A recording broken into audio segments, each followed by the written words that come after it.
Bonsoir tout le monde. Bienvenue à la séance ordinaire du 3 octobre. Oui, on est revenu dans notre ancienne salle à l'Hôtel de Ville. On est très heureux. On a plus de proximité que la distance qu'on avait à l'église.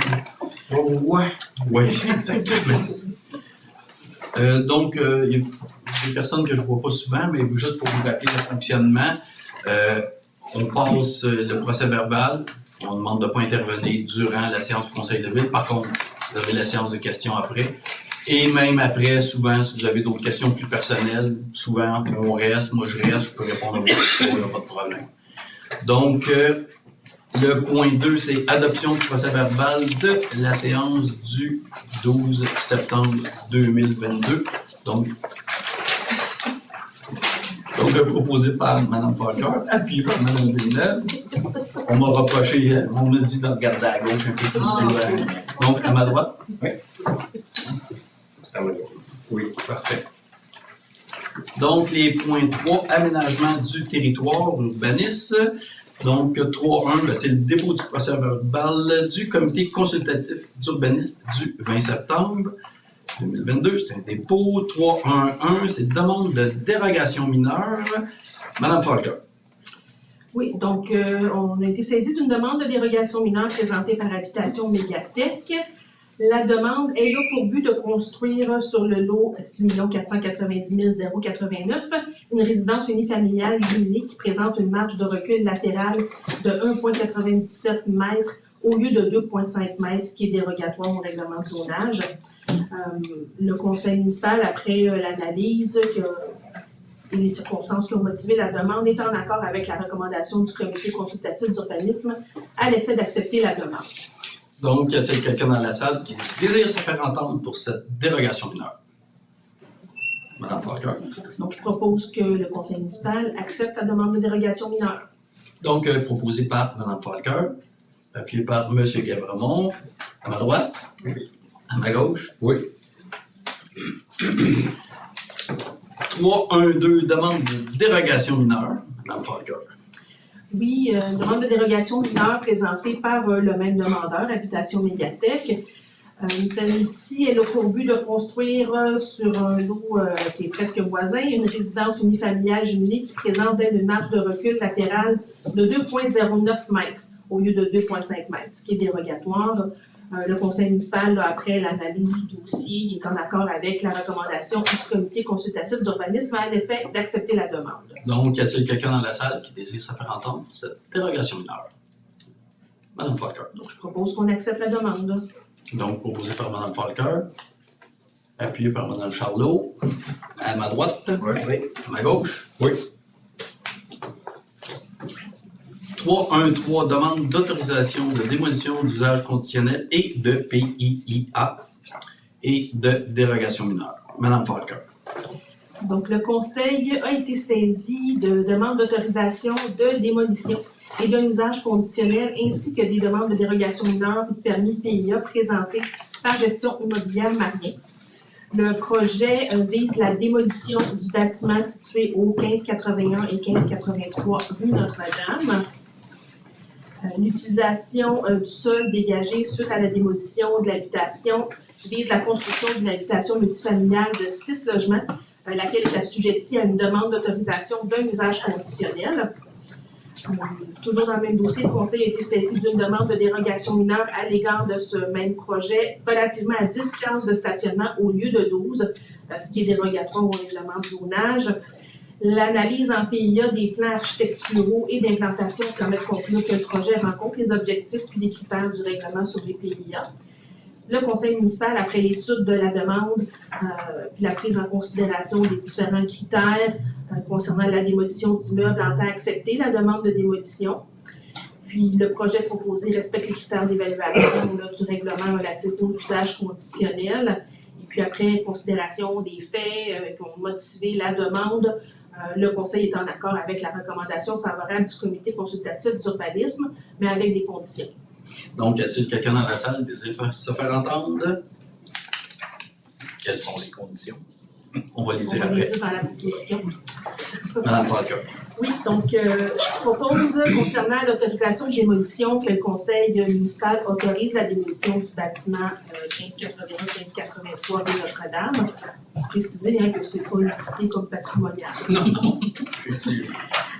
Concernant l'autorisation d'un usage conditionnel, je propose que le conseil accepte la demande d'autorisation d'un usage conditionnel aux conditions suivantes. Donc, qu'un plan d'aménagement paysager produit par un architecte paysagiste soit déposé et approuvé préalablement à l'émission du permis de construction. Que la construction du bâtiment et des aménagements extérieurs soient réalisés conformément au plan déposé et approuvé. Que les plans aient été approuvés par le service de sécurité incendie préalablement à l'émission du permis de construction. Qu'une attestation d'un architecte soit produite quant au respect des plans déposés préalablement à l'occupation du bâtiment. Qu'une attestation soit produite par un architecte paysagiste quant à la réalisation des aménagements illustrés au plan déposé.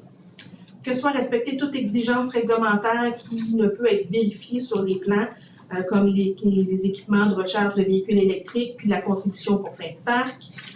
Qu'une attestation d'installation des équipements de recharge de véhicules électriques soit produite par un maître électricien avant l'occupation du bâtiment. Qu'un maximum de 3 bacs à matière résiduelle soient utilisés pour chacune des voies, donc le déchet, le compost puis le recyclage. Que la réalisation du projet de construction du bâtiment incluant l'ensemble des équipements et éléments illustrés au document de présentation s'effectue dans un délai maximal de 12 mois. Puis que le plan d'aménagement paysager s'effectue dans un délai maximal de 24 mois. Concernant la dérogation mineure, je propose que le conseil accepte la demande de dérogation mineure. Et pour le permis PIA, en vertu du règlement sur les PIA, le conseil municipal approuve les 10 plans de construction illustrés au dossier produit par Mireille Asselin, architecte. Donc, j'en fais la proposition Donc, de tout ça. Proposé par Mme Falca, appuyé par M. Tremblay, à ma droite, Oui. à ma gauche. Oui. Pour les gens PIIA, plan d'implantation et d'intégration architecturale. On a des petits acronymes. C'est 314 demande de permis PIIA pour l'enseigne au 1300 rue Notre-Dame. Madame Falca. Le conseil a été saisi d'une demande de permis PIA présentée par M. Danny Bordua. Le projet vise l'installation d'une enseigne murale ainsi qu'une enseigne en vitrine pour un nouveau commerce de produits d'apotage situé au 1300 rue Notre-Dame. Le projet rencontre les objectifs et critères du règlement de PIA relatif aux enseignes. Et puis, il a reçu une recommandation favorable du comité consultatif d'urbanisme, mais avec conditions. Donc, je propose que le conseil approuve les plans du projet d'enseigne, conditionnellement à ce que la pellicule noire qui couvre la totalité qu'elle couvre la totalité de la vitrine, parce que c'est pas ce qui nous avait été présenté, là, donc on se rendait pas jusqu'en haut. Donc, il faut que ça couvre la totalité, et puis que la charte de la langue française soit respectée. Donc, proposé par Mme Falca, appuyé par M. Tremblay, à ma droite, à ma gauche. Oui. Ça continue, mais on va rester juste à gauche. Donc, 3.2, mandat au procureur, cessation d'usage 189, rang du Pointe-Jour Sud. Oui, Madame donc ça concerne l'immeuble qui est situé au 189 rang Pointe-du-Jour Sud, qui est situé dans une zone à dominance agricole. La tenue plusieurs fois par année d'événements qui ne sont pas autorisés et qui regroupent d'importants rassemblements au 189 rang Pointe-du-Jour Sud a été soulevé. C'est un usage qui est non conforme au règlement de zonage et qui se poursuit là, malgré les interventions du service d'urbanisme auprès du propriétaire. Donc, je propose que la Ville de Lavaltrie intente les procédures légales appropriées afin de s'assurer à cet endroit-là le respect de la réglementation d'urbanisme, puis que dès l'adoption de la présente résolution, qu'on mandate le conseil, qu'on mandate Maître Yves Chêné du cabinet d'avocats Bélanger-Sauvé à prendre les procédures judiciaires qui s'imposent suivant ce qu'il juge approprié pour s'assurer du respect de la réglementation d'urbanisme. Parfait. Donc, proposé par Mme Falca, appuyé par Mme Villeneuve, à ma gauche. Oui. À droite. Oui. 3.3, c'est le dépôt du certificat d'absence de demande référendaire pour la zone R 192 et la zone inondable. Donc, c'est tout simplement un dépôt, il n'y a pas eu de demande référendaire. Par après, de toute façon, on adopte le règlement. Donc, Mme Parker va vous expliquer le règlement. Donc, 3.4, c'est l'adoption du règlement, modifiant les règlements de zonage et l'usage conditionnel. Zone R192, zone inondable. Oui, donc en fait, je propose qu'on fasse l'adoption du règlement. En résumé, là, dans ce règlement-là, on vient créer la zone R192 en la mettant aussi en usage conditionnel. Présentement, c'est des habitations unifamiliales isolées qui sont permises à cet endroit-là. C'est quelque chose qui va être maintenu, mais on va avoir la possibilité, en fait, de pouvoir faire là, de la densification à cet endroit-là.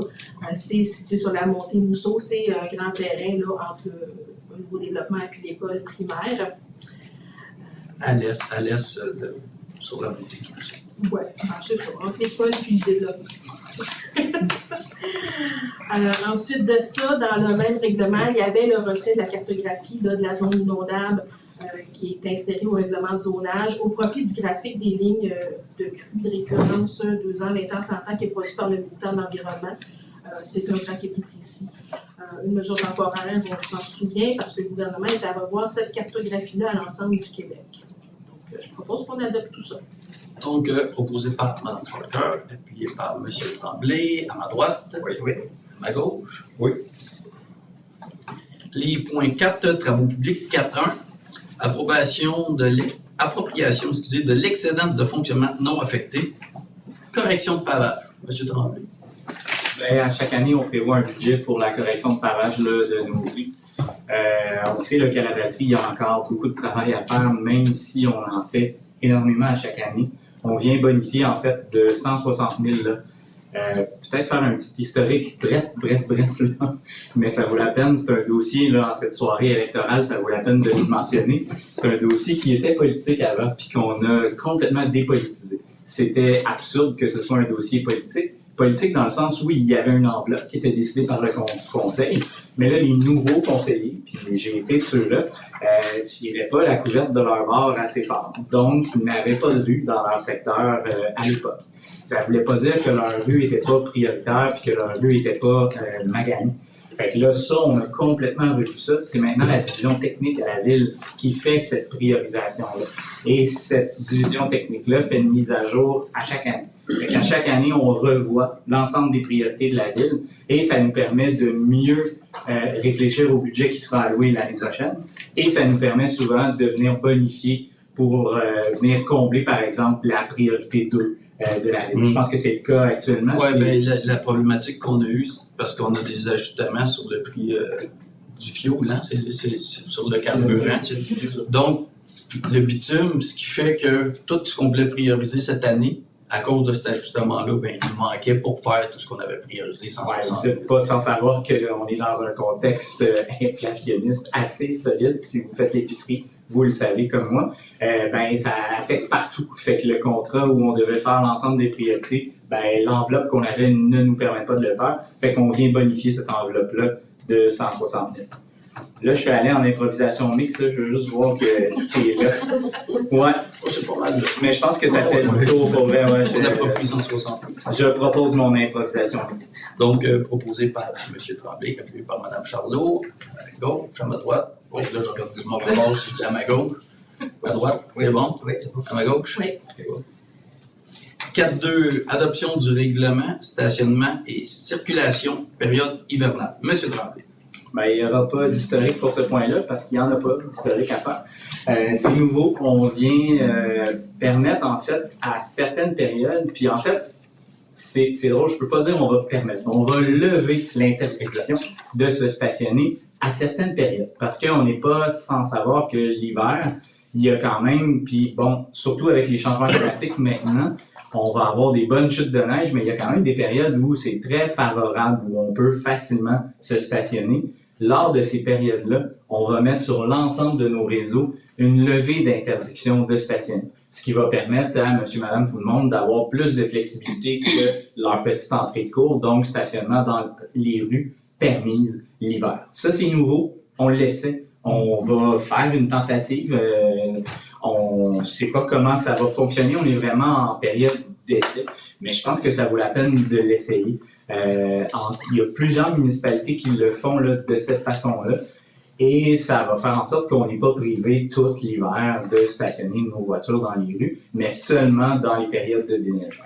Fait que, il va falloir être à l'affût, mais on va nous publiciser une levée d'interdiction. Donc, j'en fais la proposition. Donc, proposé par M. Tremblay, appuyé par M. Gerdremont, à ma droite, à ma gauche. Oui. Comment on appelle déjà le site là, où on peut aller s'inscrire là, pour avoir les alertes? Voilà. Hein? Voilà. Non. Citam. Citam. Ce serait intéressant, c'est que beaucoup de gens s'inscrivent sur Citam parce que vous recevez des alertes par texto, puis souvent de la plupart des choses qui se passent à la Valtrie. Donc, puis vous allez sur le site internet de la ville, vous vous inscrivez, vous recevez un texto. Donc, aujourd'hui, je pense que les cellulaires, on en a pas mal, hein? On en a tout. Donc, les points 5, c'est loisirs et relations à la communauté, reconnaissance des organismes. Madame Villeneuve. Oui, donc à la Valtrie, on a plusieurs organismes sur le territoire qui offrent toutes sortes de services à la population. Le service des loisirs s'est doté d'une politique de reconnaissance des organismes. Les organismes qui veulent être reconnus par la ville doivent en faire la demande. Le conseil municipal accepte, dans le fond, les demandes qui sont déposées par les organismes. Puis à partir du moment où ils sont reconnus, il y a différentes catégories d'organismes. À partir du moment où ils sont reconnus, ben, ils bénéficient, dans le fond, de certains supports logistiques, administratifs de la part de la ville, par exemple, des locaux qui leur sont offerts, la possibilité de faire des photocopies, des trucs comme ça. Donc, c'est un soutien qu'on leur offre pour les citoyens, évidemment. Et là, on a reçu, dans le fond, 5 demandes d'organismes différents, dont le Réseau des femmes élues de la Naudière, le Club de la Valtrie, l'Association de pêche blanche, le Cercle des fermières, et c'est tout, il y en a 4. Donc, je propose qu'on accepte de reconnaître ces organismes-là sur notre territoire et qu'ils puissent bénéficier de ce qu'on leur offre. Donc, proposé par Mme Villeneuve, puis par Mme Charlot, à ma droite, Oui. à ma gauche. Oui. Les points 6, 6.1, c'est environnement, adoption du règlement, constitution, CCE. Mme Charlot. Oui, donc on vous l'avait présenté à la dernière séance publique. Dans le fond, le CCE, c'est le Comité consultatif en environnement. Il existe déjà depuis le 2 décembre 2019. On a juste fait quelques petites modifications en ce qui concerne, dans le fond, la composition du CCE. Donc, je vous redonne simplement brièvement la nouvelle composition. Donc, 12 membres au total, dont 2 conseillers municipaux, donc à ma droite, M. Tremblay et moi-même. Les 2 professionnels issus d'organismes dans le domaine de l'environnement, 4 citoyens de la ville, un représentant du secteur jeunesse, un autre du milieu agricole, un autre du milieu forestier et enfin un autre du milieu économique. Donc évidemment, il y a des places qui sont à pourvoir en ce moment. Donc si certains citoyens ou certaines personnes des différents milieux que je viens de citer sont intéressés, vous pouvez envoyer une lettre de motivation à la ville et ça vous fait plaisir de participer à ce comité qui, dans le fond, a pour mandat de donner des recommandations au conseil en ce qui concerne tous les sujets d'environnement par rapport à la ville. Donc, il n'y a pas de pouvoir décisionnel, mais les recommandations nous sont amenées, puis nous, après, on discute en séance plénière. Donc, ça ressemble pas mal à ça, ce qui a été modifié dans le fond. Donc, j'en fais la proposition d'avoir ce nouveau règlement pour le CCE. Donc, proposé par Mme Charlot, appuyé par M. Tremblay, à ma droite, à ma gauche. Oui. 6.2, adoption du règlement, abolition sac de plastique à usage unique. Mme Charlot. Donc, encore là, c'est un dossier qu'on vous avait déjà présenté à la dernière séance publique. Donc, la ville de la Valtrie désire participer activement au changement, dans le fond, de réduire à la source l'empreinte écologique, donc l'utilisation, entre autres, de sacs plastiques à usage unique sur tout son territoire. Donc, pour ce faire, le présent règlement a pour objet d'interdire ces sacs-là, ainsi que, dans le fond, tout ce qui est sacs biodégradables, compostables, oxydodégradables, etc. Là, la liste est longue. Mais il va y avoir, dans le fond, tout ce qui est commercial, donc tous les commerces d'alimentation, détail et restauration qui vont être touchés par ce nouveau règlement. Il va y avoir certaines exceptions qui vont s'appliquer. Donc les petits sacs plastiques à l'épicerie dans lesquels vous mettez votre viande, ceux-là vont rester pour éviter la contamination sur vos autres achats. Par contre, pour les fruits et les légumes, ils seront plus autorisés parce qu'en effet, ils ne peuvent pas contaminer rien. Pour les entreprises de nettoyage à sec, donc la housse par-dessus les vêtements va rester tout ce qui est déjà emballé par l'entreprise. Je peux vous donner l'exemple des sacs de lait qui sont attachés ensemble dans un sac. Évidemment, ça reste.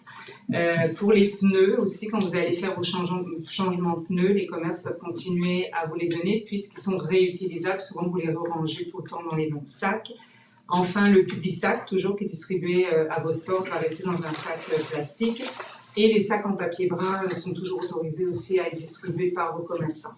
Donc ce règlement va être assuré dans le fond par la responsable en environnement ainsi que les employés du service en urbanisme, donc pour voir qu'il est bien en actualité.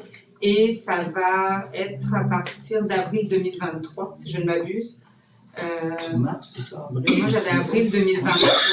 Ouais, c'est ça, j'ai un oui là-bas, fait que je vais m'y fier. Donc je fais la proposition de ce règlement. Donc, proposé par Mme Charlot, appuyé par M. Tremblay, à ma droite, Oui. à ma gauche. Oui. Les points 7, administration, ressources humaines et financières. 7.1, embauche et nomination. Manœuvre, parc et bâtiment. M. Moreau. Donc, vu que le poste est régulier à temps plein, manœuvre et bâtiment était vacant, suite aux recommandations de la directrice des ressources humaines, Mme Karine Bourseau, que le conseil municipal procède à la ratification d'embauche et la nomination de M. Éric Leduc au poste de manœuvre au service des travaux publics. Que cette nomination soit effective à compter de l'entrée en fonction de M. Leduc, soit le 3 octobre 2022. Que M. Leduc soit soumis à une période de 1040 heures travaillées. Que les autres conditions de travail soient celles prévues à la convention collective. Donc, j'en fais la proposition. Donc, proposé par M. Moreau, appuyé par Mme Falker. À ma gauche? Oui.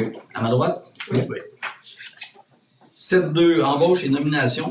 Manœuvre, parc et bâtiment. M. Moreau. Donc, c'était un autre poste vacant. Suite à la recommandation de la directrice des ressources humaines, Mme Karine Bourseau, de retenir la candidature de M. Jonathan Cardinal, que le conseil municipal procède à l'embauche et à la nomination de M. Jonathan Cardinal au poste de manœuvre au service des travaux publics.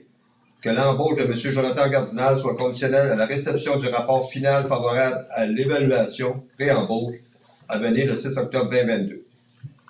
Que cette nomination soit effective à compter de l'entrée en fonction de M. Cardinal sur le 11 octobre 2022. Que M. Jonathan Cardinal soit soumis à une période de 1040 heures travaillées. Que les autres conditions de travail soient celles prévues à la convention collective. Donc, j'en fais la proposition. Donc, proposé par M. Moreau, appuyé par Mme Villeneuve, à ma gauche. Oui. À ma droite. Oui. 7.3, c'est embauche et démission par délégation des pouvoirs du directeur général. C'est tout simplement un dépôt. Ça, c'est souvent des surveillants de parc ou des bénévoles, comme à la fête des bénévoles, il y avait des gens qui étaient engagés. C'est pour ça que c'est des délégations de pouvoir. Parce que, évidemment, quand il se passe une chose de même, on les engage, puis le lendemain, ils ne sont pas là. Donc, c'est tout simplement un petit dépôt. 7.4, c'est service de contrôle animalier, octroi de contrat et autorisation de signature. M. Moreau. Donc, notre contrat se terminait et on fait de SPCA la Naudière base Laurentide. Donc, on renouvelle notre contrat 5 ans. À partir de 28 septembre 2022 pour les 5 prochaines années, soit du 1er janvier 2023 au 31 décembre 2027, que le coût de ce contrat est un montant de 48 000 pour l'année 2023, que ce montant soit indexé annuellement selon l'indice des prix à la consommation. Donc, que le directeur général, M. Marc-Olivier Brault, soit autorisé à signer pour et au nom de la ville de Lavaltrie l'entente d'intervenir avec la SPCA, la Naudière Basse-Laurentide. Donc, j'en fais la proposition. Donc, proposé par M. Moreau, appuyé par Mme Villeneuve, à ma gauche. Oui. À ma droite. Oui.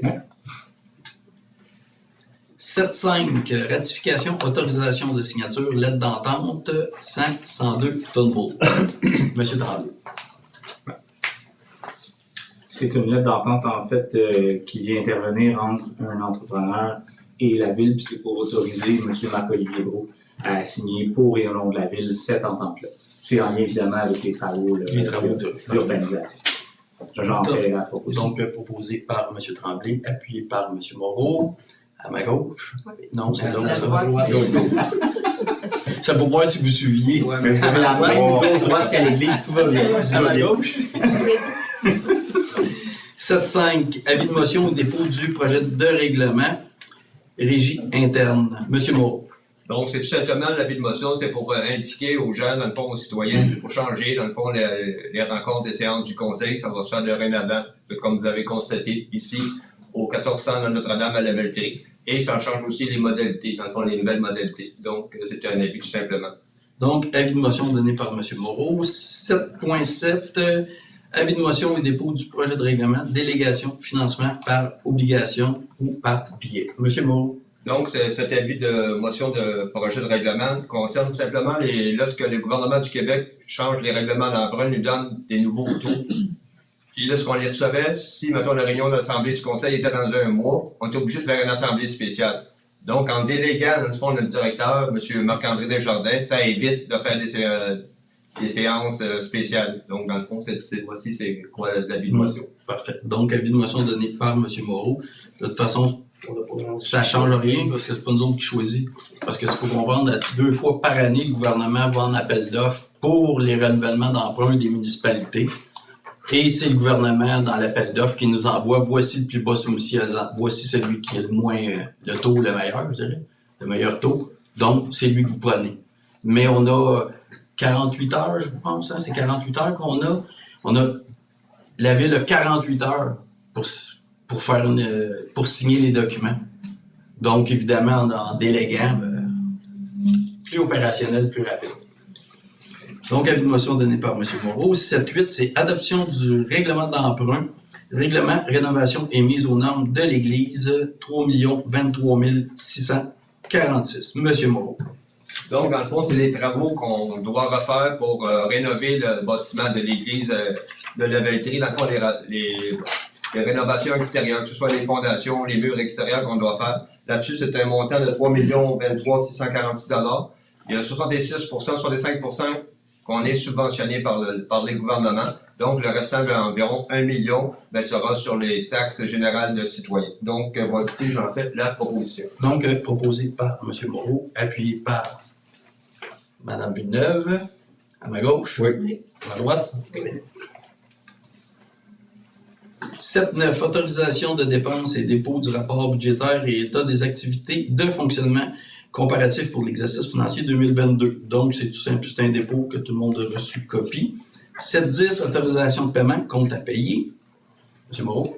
Que le conseil municipal autorise le paiement des déboursés du 13 septembre au 31 octobre de la Ville de la Belleterie, incluant les dépenses de fonds d'administration et les dépenses en immobilisation, le tout pour une somme de 5 299 763,58 $, selon le rapport déposé par le service de la trésorerie. Donc, j'en fais la proposition. Donc, proposé par M. Moreau, appuyé par Mme Villeneuve, à ma gauche, Oui. à ma droite. Oui. C'est sûr que faut comprendre que les montants sont beaucoup plus élevés que d'habitude, mais c'est évidemment dû aux travaux qu'il y a à la Belleterie. Hein, c'est des dérèglements d'emprunt, donc on débourse déjà sur une partie des travaux qui sont effectués. Parce que c'est pas les dépenses qu'on a tous les mois normalement. On est un petit peu plus haut. C'est clairement pas nos salaires qui engendrent ça. Non, en définitive. Donc, les points 8, c'est 8.1, c'est modification du plan d'urbanisme municipalité de Saint-Paul. Ce qu'il faut savoir, c'est que dès qu'une municipalité qui est collée sur la nôtre limitrophe, qui fait un changement dans son plan d'urbanisme, sont obligés d'envoyer aux villes qui sont à côté. Pour s'assurer que les villes, nous autres, ce que ça permet, c'est une loi, ça nous permet de vérifier est-ce que ce changement-là peut avoir un impact sur la ville de la Belleterie. Donc, ils sont obligés de nous l'envoyer, mais ça n'a aucun impact. Et le 8.2, résolution du projet de règlement, municipalité de Saint-Paul, c'est la même chose. Le 8.3, ça c'est le courrier, approbation du règlement, je passe le nom, de la MRC de Dautrey à 835 000.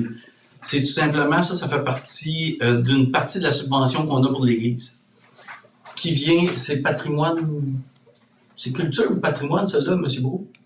Le 830? Ministère de la Culture. Ministère de la Culture.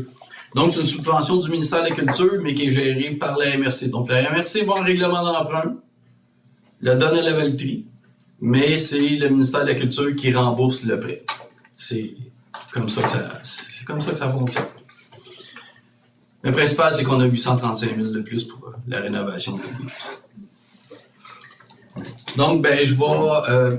merci beaucoup pour les gens qui sont à la maison. C'était un essai aujourd'hui dans dans la salle du conseil. On va vérifier le son, comment tout allait. Donc, on met fin à la séance du conseil pour les gens de la maison. Je vous remercie beaucoup et bonne soirée. Et bonne soirée d'élection également. Ça va être passionnant, en tout cas, pour moi. Pas pour tout le monde. Merci beaucoup.